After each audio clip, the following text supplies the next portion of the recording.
السلام علیکم ورحمۃ اللہ وبرکاتہ۔ اعوذ باللہ من الشیطان الرجیم، بسم اللہ الرحمن الرحیم۔ الحمد للہ رب العالمین والصلاة والسلام علی سید الاولین والآخرین محمد خاتم النبیین وعلی آلہ واصحابہ اجمعین۔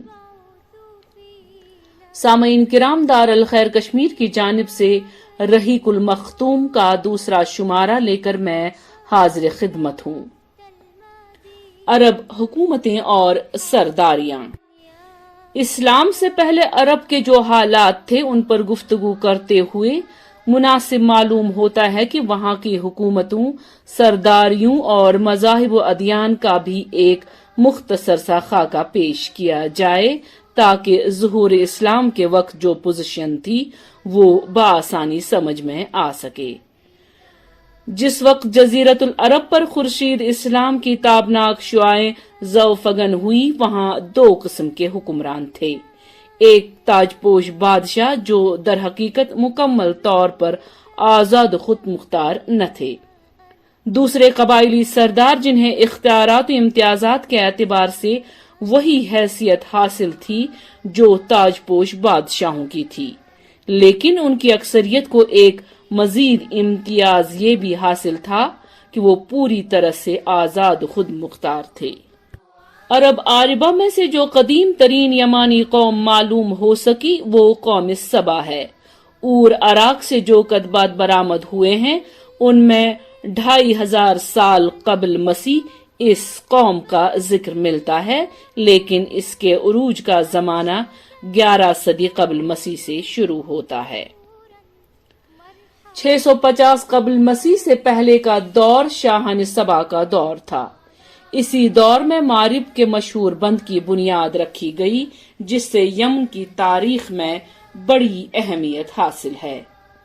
340 عیسوی میں حبشیوں نے حمیر و حمدان کی باہمی کشاکش کا فائدہ اٹھاتے ہوئے یمن پر قبضہ کیا، جو 378 عیسوی تک برقرار رہا۔ اس کے بعد یمن میں آزادی تو بحال ہو گئی، مگر مارب کے مشہور بند میں رخنے پڑنا شروع ہو گئے اور 450 عیسوی یا 451 عیسوی میں بند ٹوٹ گیا۔ بند ٹوٹنے سے وہ عظیم سیلاب آیا جس کا ذکر قرآن مجید کی سورہ سبا میں سیل ارم کے نام سے کیا گیا ہے۔ یہ بڑا زبردست حادثہ تھا۔ اس کے نتیجے میں بستیوں کی بستیاں ویران ہو گئیں اور بہت سے قبائل ادھر ادھر بکھر گئے۔ 525 عیسوی میں حبشیوں نے رومیوں کی شہ پا کر ایریات کے زیر قیادت 70,000 فوج سے یمن پر دوبارہ قبضہ کر لیا۔ قبضہ کے بعد ابتداً تو شاہ حبش کے گورنر کی حیثیت سے ایریات نے یمن پر حکمرانی کی، لیکن پھر اس کی فوج کے ایک ماتحت کمانڈر ابرہہ نے اسے قتل کر کے خود اقتدار پر قبضہ کر لیا اور شاہی حبش کو بھی اپنے اس تصرف پر راضی کر لیا۔ یہ وہی ابرہہ ہے جس نے بعد میں خانہ کعبہ کو ڈھانے کی کوشش کی اور ایک لشکر جرار کے علاوہ چند ہاتھیوں کو بھی فوج کشی کے لیے ساتھ لایا، جس کی وجہ سے یہ لشکر اصحاب فیل کے نام سے مشہور ہو گیا۔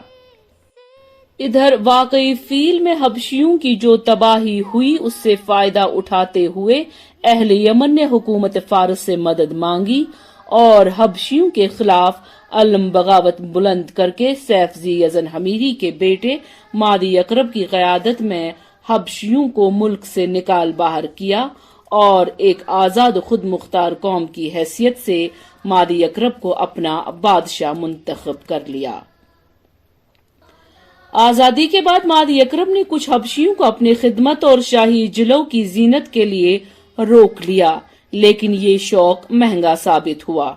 ان حبشیوں نے ایک روز مادی اقرب کو دھوکے سے قتل کر کے ذی یزن کے خاندان سے حکمرانی کا چراغ ہمیشہ کے لیے گل کر دیا۔ ادھر کسرا نے اس صورتحال کا فائدہ اٹھاتے ہوئے سنا پر ایک فارسی نسل گورنر مقرر کر کے یمن کو فارس کا ایک صوبہ بنا لیا۔ اس کے بعد یمن پر یکے بعد دیگرے فارسی گورنروں کا تقرر ہوتا رہا، یہاں تک کہ آخری گورنر بازان نے 628 عیسوی میں اسلام قبول کر لیا اور اس کے ساتھ ہی یمن فارسی اقتدار سے آزاد ہو کر اسلام کی علمداری میں آ گیا۔ جس زمانے میں عرب قبائل کی ہجرت زوروں پر تھی، قبیلہ قزا کی چند شاخیں حدود شام میں آ کر آباد ہو گئیں۔ ان کا تعلق بنی سلیم بن حلوان سے تھا اور انہی کی ایک شاخ بنو زجم بن سلیم تھی جسے زجائمہ کے نام سے شہرت حاصل ہوئی۔ قزاء کی اس شاخ کو رومیوں نے صحرائے عرب کے بدوؤں کی لوٹ مار روکنے اور فارسیوں کے خلاف استعمال کرنے کے لیے اپنا ہمنوا بنایا اور اسی کے ایک فرد کے سر پر حکمرانی کا تاج رکھ دیا۔ اس کے بعد مدتوں ان کی حکمرانی رہی۔ یہ معلوم ہے کہ مکہ میں آبادی کا آغاز حضرت اسماعیل علیہ السلام سے ہوا۔ آپ نے 137 سال کی عمر پائی اور تاحیات مکہ کے سربراہ اور بیت اللہ کے متولی رہے۔ آپ کے بعد آپ کے 2 صاحبزادے نابت پھر قیدار یکے بعد دیگرے مکہ کے والی ہوئے۔ ان کے بعد ان کے نانا مزاز بن عمر جرہمی نے زمام کار اپنے ہاتھ میں لے لی اور اس طرح مکہ کی سربراہی بنو جرہم کی طرف منتقل ہو گئی اور ایک عرصے تک انہی کے ہاتھ میں رہی۔ حضرت اسماعیل علیہ السلام چونکہ اپنے والد کے ساتھ مل کر بیت اللہ کے بانی و معمار تھے، اس لیے ان کی اولاد کو ایک باوقار مقام ضرور حاصل رہا، لیکن اقتدار و اختیار میں ان کا کوئی حصہ نہ تھا۔ پھر دن پر دن اور سال پر سال گزرتے گئے، لیکن حضرت اسماعیل علیہ السلام کی اولاد گوشے گمانی سے نہ نکل سکی، یہاں تک کہ بخت نصر کے ظہور سے کچھ پہلے بنو جرہم کی طاقت کمزور پڑ گئی اور مکہ کے افق پر عدنان کا سیاسی ستارہ جگمگانا شروع ہوا۔ پھر بخت نصر نے جب 587 قبل مسیح میں دوسرا حملہ کیا تو بنو عدنان بھاگ کر یمن چلے گئے۔ اس وقت بنو اسرائیل کے نبی حضرت یرمیہ تھے۔ وہ عدنان کے بیٹے معاد کو اپنے ساتھ ملک شام لے گئے اور جب بخت نصر کا زور ختم ہوا اور معاد مکہ آئے تو انہیں مکہ میں قبیلہ جرہم کا صرف ایک ہی شخص جرشم ملا۔ معاد نے اس کی لڑکی معانہ سے شادی کی اور اسی کے بطن سے نزار پیدا ہوا۔ اس کے بعد مکہ میں جرہم کی حالت خراب ہوتی گئی، انہیں تنگ دستی نے آ گھیرا۔ نتیجہ یہ ہوا کہ انہوں نے زائرین بیت اللہ پر زیادتیاں شروع کر دی اور خانہ کعبہ کا مال کھانے میں بھی دریغ نہ کیا۔ ادھر بنو عدنان اندر ہی اندر ان کی ان حرکتوں پر کڑتے اور بھڑکتے رہے۔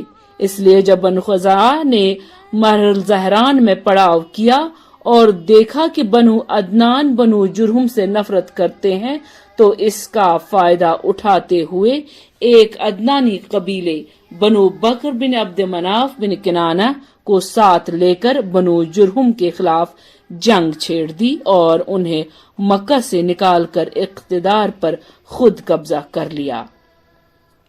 یہ واقعہ 2 صدی عیسوی کے وسط کا ہے۔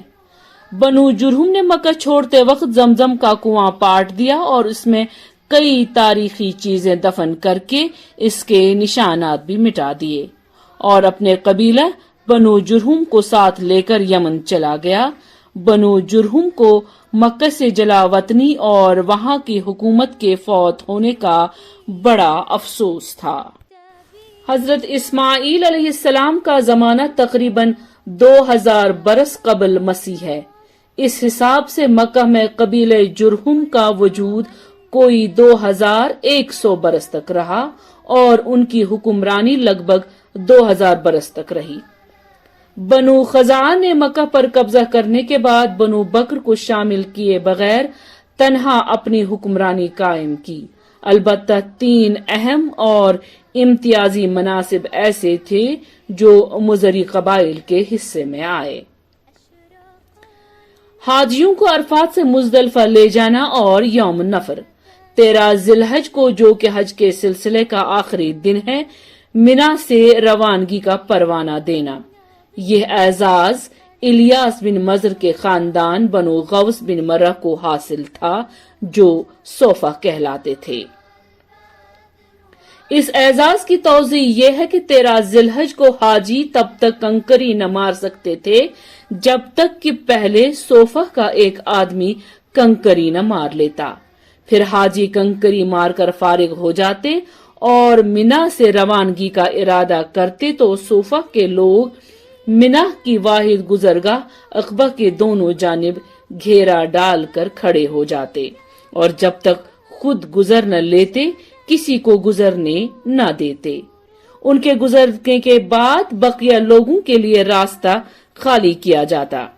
جب صوفہ ختم ہو گئے تو یہ اعزاز بنو تمیم کے ایک خاندان بنو سعد بن زید منات کی طرف منتقل ہو گیا۔ 10 ذی الحج کی صبح کو مزدلفہ سے منا کی جانب روانگی، یہ اعزاز بنو عدوان کو حاصل تھا۔ حرام مہینوں کو آگے پیچھے کرنا، یہ اعزاز بنو کنانہ کی ایک شاخ بنو تمیم بن عدی کو حاصل تھا۔ مکہ پر بنو خزاعہ کا اقتدار کوئی 300 برس تک قائم رہا اور یہی زمانہ تھا جب عدنانی قبائل مکہ اور حجاز سے نکل کر نجد، اطراف عراق اور بحرین وغیرہ میں پھیلے اور مکہ کے اطراف میں صرف قریش کی چند شاخیں باقی رہیں جو خانہ بدوش تھی۔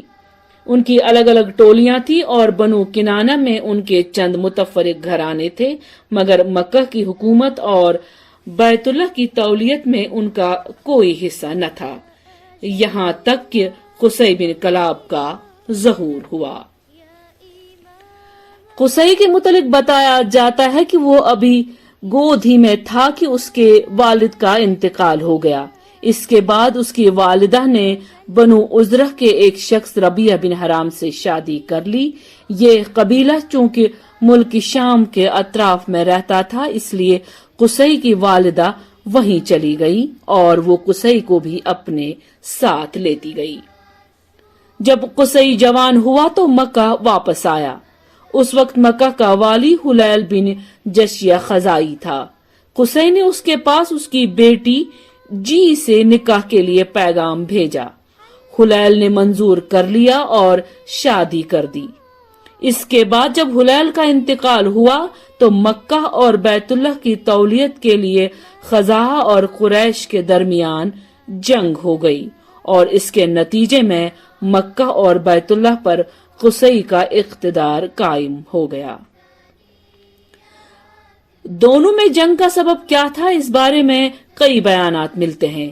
ایک یہ کہ جب قصی کی اولاد خوب پھل پھول گئی اس کے پاس دولت کی بھی فراوانی ہو گئی اور اس کا وقار بھی بڑھ گیا، اور ادھر حلیل کا انتقال ہو گیا تو قصی نے محسوس کیا کہ اب بنو خزاعہ اور بنو بکر کے بجائے میں کعبہ کی تولیت اور مکہ کی حکومت کا کہیں زیادہ حقدار ہوں۔ اسے یہ احساس بھی تھا کہ قریش خالص اسماعیلی عرب ہیں اور بقیہ آل اسماعیل کے سردار بھی ہیں، لہذا سربراہی کے مستحق وہی ہیں۔ چنانچہ اس نے قریش اور بنو خزاعہ کے کچھ لوگوں سے گفتگو کی کہ کیوں نہ بنو خزاعہ اور بنو بکر کو مکہ سے نکال باہر کیا جائے۔ ان لوگوں نے اس کی رائے سے اتفاق کیا۔ دوسرا بیان یہ ہے کہ خزاعہ کے بقول خود حلیل نے قصی کو وصیت کی تھی کہ وہ کعبہ کی نگہداشت کرے گا اور مکہ کی باغ ڈور سنبھال لے گا۔ تیسرا بیان یہ ہے کہ حلیل نے اپنی بیٹی جی کو بیت اللہ کی تولیت سونپی تھی اور ابو غبشان خزائی کو اس کا وکیل بنایا تھا، چنانچہ جی کے نائب کی حیثیت سے وہی خانہ کعبہ کا کلید بردار تھا۔ جب حلیل کا انتقال ہو گیا تو قصی نے ابو غبشان سے ایک مشک شراب کے بدلے کعبہ کی تولیت خرید لی، لیکن خزاعہ نے یہ خرید و فروخت منظور نہ کی اور قصی کو بیت اللہ سے روکنا چاہا۔ اس پر قصی نے بنو خزاع کو مکہ سے نکالنے کے لیے قریش اور بنو کنانہ کو جمع کیا اور وہ قصی کی آواز پر لبیک کہتے ہوئے جمع ہو گئے۔ رحیق المختوم کی آج کی نشست ختم کرنے کی دیجیے اجازت۔ اگلی نشست میں دوبارہ حاضر ہوں گے۔ اللہ نگہبان۔